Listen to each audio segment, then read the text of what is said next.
आज maths 10th chapter 3 पढ़ते हैं। इसका बेसिक पर ज्यादा ध्यान देना जरूरी है। बेसिक जस्ट अभी 9th से 10th में आए हो, कुछ नहीं जानते हो। पहले तो ये भी नहीं जानते कि चैप्टर 3 का नाम क्या है। चैप्टर 3 का नाम है pair of linear equation in two variable. Pair of linear equation in two variable. तो इसमें एक एक शब्द को पहले तोड़ के देखते हैं कि इसका मीनिंग क्या है, ये चैप्टर क्या कहता है, फिर सारे कॉन्सेप्ट क्लियर हो जाएगा। ये बेसिक है, बेसिक नॉलेज स्ट्रांग होना चाहिए। सबसे पहले पेयर, पेयर मतलब तो समझते हो सब। ये लीनियर इक्वेशन क्या होता है? लीनियर इक्वेशन क्या होता है? तो पोलिनोमियल कई तरह का होता है। पोलिनोमियल, पोलिनोमियल जिसमें वेरिएबल होता है, पोलिनोमियल इक्वेशन, इसको बांटा गया है। पोलिनोमियल इक्वेशन कई तरह का होता है, जैसे linear equation, quadratic equation, quadratic equation, cubic equation, by quadratic equation and so on. बाकी को पोलिनोमियल के नाम से जानते हैं। तुम लोग की जरूरत बस इतना है कि लीनियर समझो, क्वाड्रेटिक समझो, क्यूबिक समझो, बाय क्वाड्रेटिक याद करो। 9th क्लास में linear equation, quadratic equation, cubic equation को पहचानने का तरीका पूछा था। इसका पहचानने का एक ही तरीका है कि हम इसका डिग्री देखें। डिग्री कैसे होता है? जैसे कोई इक्वेशन यदि है 3x + 5 = 0, तो इसकी पावर 1 है, तो इसका डिग्री हो गया 1, और ये इक्वेशन हो गया लीनियर। यदि कोई इक्वेशन ऐसा हो 3x² + 5x + 3 = 0, तो इसमें मैक्सिमम पावर 2 है, तो डिग्री हो गया 2, और ये हो गया क्वाड्रेटिक। और यदि 3x का क्यूब हो, 5x हो, स्क्वायर 7x + 3 = 0, तो मैक्सिमम 3 है, इसलिए इसका डिग्री कितना हो गया? इसका डिग्री भी हो गया 3, और इसे कहते हैं क्यूबिक। इसी तरह से x का 4 हो सकता है, 3x का क्यूब, 2x² + 5 = 0। यहां पर डिग्री हो गया 4, डिग्री हो गया 4। 2 का ट्वाइस होता है 4, ये 2 है और ये 4 डिग्री है, ये क्वाड्रेटिक है, तो ये बाय क्वाड्रेटिक कहलाता है। बाकी ये सभी को पोलिनोमियल भी कहा जाता है। पोलिनोमियल तो 0 डिग्री यदि 1 हो, डिग्री 2 हो, डिग्री 3 हो, डिग्री 4 हो, डिग्री 5 हो, तो 4 तक का तो नाम है, लेकिन उसके बाद कोई स्पेशल नाम नहीं दिया गया है। अब यदि क्वेश्चन ऐसा हो सिर्फ इतना कि 3x² = 0, तो हमें ये नहीं देखना कि ये 3 टर्म में है या नहीं है, बस डिग्री देखना है। डिग्री, यदि इसका डिग्री 2 है तो ये क्वाड्रेटिक है। यदि 3x का 3 है तो डिग्री है, ये क्यूबिक है। 5x² + 3 = 0 है, तो डिग्री 2 है, डिग्री 2 है, तो ये क्वाड्रेटिक है। तो ये तो हो गया लीनियर इक्वेशन। वो होता है जिसका डिग्री 1 होता है। लीनियर इक्वेशन वो होता है जो डिग्री 1 होता है। अब मैं इसको मिटाऊंगा, इसको लिख लेना है। वीडियो को रोको, इसको लिखो और फिर जाके आगे बढ़ते हैं। तो आगे क्या, तो तुम लोग के हाथ में है, अपना रोक लो, रोक के पहले इसे लिखो, फिर जाके आगे का वीडियो पढ़ो। अब हमने यहां पर ये तो कर दिया कि पेयर मतलब टू, जोड़ा में होगा सभी इक्वेशन। लीनियर इक्वेशन जिसका डिग्री 1 होता है, टू वेरिएबल क्या, तो जैसे 5x प्लस 3 था, तो ये था क्या, linear equation in one variable variable कहा जाता है जो भी इसके साथ x a to z कुछ भी लगा हो, तो ये वेरिएबल है। तो यहां पर ये लीनियर इक्वेशन तो है क्योंकि डिग्री इसका 1 है और 1 वेरिएबल है। इसी तरह से यदि ये लिखा हो 5x plus 3y equal to 7, तब देखो इसका भी डिग्री 1 है, x की पावर 1 है, y की पावर 1 है, डिग्री 1 है। लेकिन x और y दो वेरिएबल है, ये टू वेरिएबल है, तो ये है linear equation in two variable.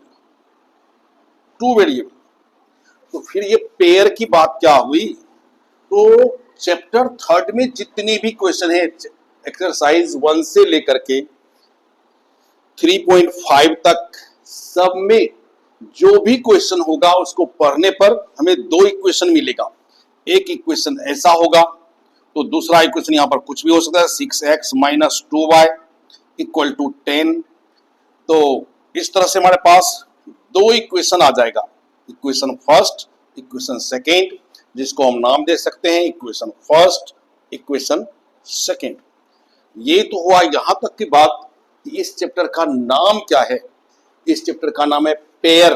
Pair मतलब एक और दो, लीनियर इक्वेशन मतलब कि डिग्री 1 है, टू वेरिएबल मतलब x और y दोनों है, x और y टू वेरिएबल है। तो जितने भी क्वेश्चन होंगे इस चैप्टर में, सब में इस तरह से दो इक्वेशन बन जाएगा और फिर जाके इसको सॉल्व करेंगे। मैं आगे बढ़ता हूं, अब देखते हैं आगे क्या। जो पेयर ऑफ लीनियर इक्वेशन होता है, कुछ भी लिखो, 3x minus 2y equal to 7, 2x minus 4y equal to 9, इस तरह से ये हुआ इक्वेशन फर्स्ट, ये इक्वेशन सेकेंड। ये पेयर है क्योंकि एक और दो है, लीनियर इक्वेशन है क्योंकि इसका डिग्री 1 है, और टू वेरिएबल है x और y। तो pair of linear equation in two variable. अब सवाल उठता है इसको सॉल्व कैसे किया जाए। सॉल्व करने से पहले ये देखो, ये जो x को छोड़ के ये है, इसे कहते हैं a1, तो ये 2 है हमारा a2, ये -2 है b1, -4 है b2, 7 है c1 और ये है c2। इसकी जरूरत हर जगह पड़ेगी। a1 क्या है, a2 क्या है, b1 क्या है। बहुत सारे बच्चे गलती करते हैं, a1 क्या है, वो बोलता है 3x। नहीं, a1 में x नहीं लेना है, सिर्फ 3 को लेना है, और b1 में सिर्फ 2 भी नहीं लेना, इसके जो साइन है जैसे माइनस है तो -2 लेना है। तो ये हुआ b1। तो a1 b1 c1 a2 b2 c2 इसको पहचानना है और फिर इसके सॉल्यूशन कैसे करें। तो pair of linear equation in two variable के सॉल्यूशन के कई मेथड हैं। तो लिखते हैं method of solution of pair of linear equation in two variable. हमें मेथड पढ़ना है, मेथड ऑफ सॉल्यूशन किसका, तो जो ये चैप्टर है pair of linear equation in two variable का। पहला मेथड है, पहले अभी नाम लिख लो, फिर मैं एक एक करके एक एक शब्द बहुत इजीली सिखा दूंगा। पहला है ग्राफिकल मेथड, सेकेंड है सब्स्टिट्यूशन मेथड, थर्ड है एलिमिनेशन मेथड और फोर्थ है क्रॉस मल्टीप्लिकेशन मेथड। और ये जो फोर्थ है क्रॉस मल्टीप्लिकेशन मेथड, अब न्यू सिलेबस से इसको डिलीट कर दिया गया है, इस पर कोई क्वेश्चन पेपर में नहीं आएगा। हमें ये तीन सीखना है। ग्राफिकल मेथड जब हम 3.1 और 3.2 करेंगे तो उसमें सीख लेंगे। सब्स्टिट्यूशन मेथड ये 3.3 में आ जाएगा। एलिमिनेशन ये पुराने और नए सिलेबस में बुक अलग अलग है। 3.1 में ग्राफिकल मेथड, 3.2 में सब्स्टिट्यूशन मेथड, 3.3 में एलिमिनेशन मेथड और 3.4 में कोई मेथड परमानेंटली नहीं है। तुम्हें जिस मेथड से मर्जी हो उस मेथड से सॉल्व कर सकते हो। ठीक है, तो ये अब graphical method, substitution method, elimination method, ये नाम भी याद रखना है। ऐसा नहीं कि हमने पढ़ लिया छोड़ दिया। जैसे क्रम से पढ़ाते जा रहा हूं, चैप्टर का नाम क्या है, इसमें इस नाम का मतलब क्या है। जितने भी क्वेश्चन होंगे 3.1 से 3.4 तक, किसी भी क्वेश्चन में जब तुम सॉल्व करोगे, चाहे वो वर्ड प्रॉब्लम हो, दो इक्वेशन बनके सामने आ जाएगा।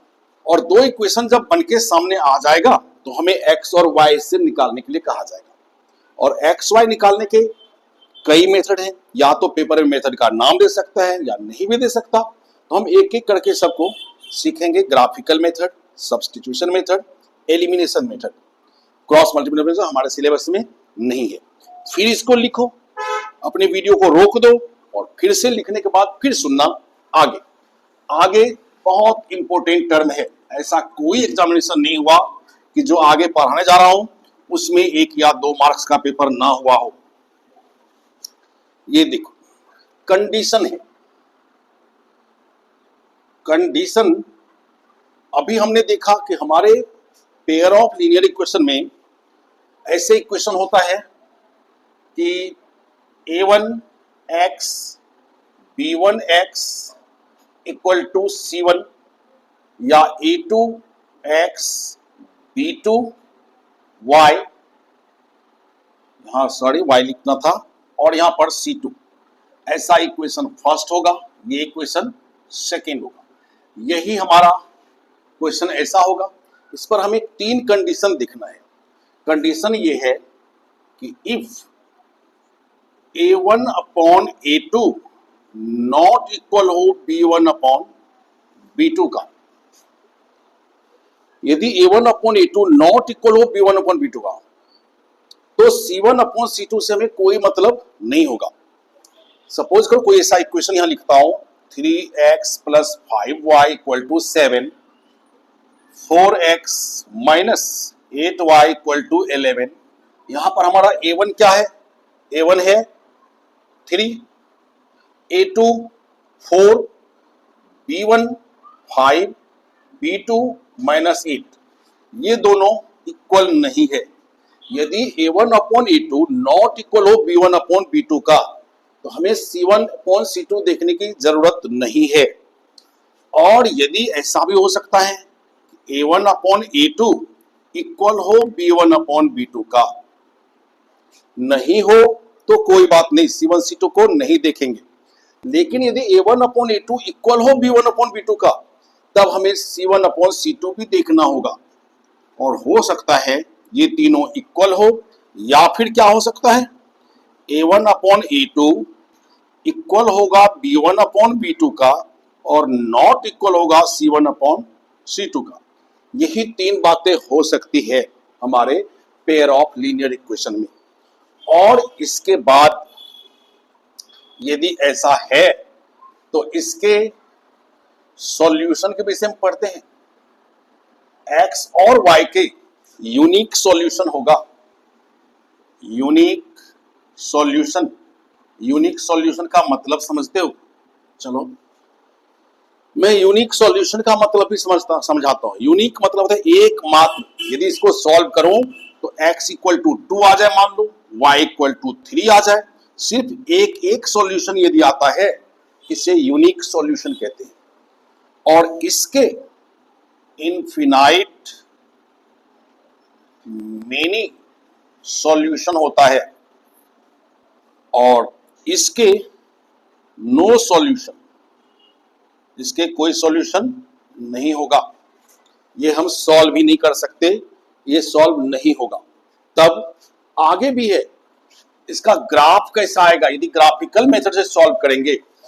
Graphical method, substitution method, elimination method. यदि ग्राफिकल मेथड से सॉल्व करते हैं तो ऐसे इक्वेशन का ग्राफ,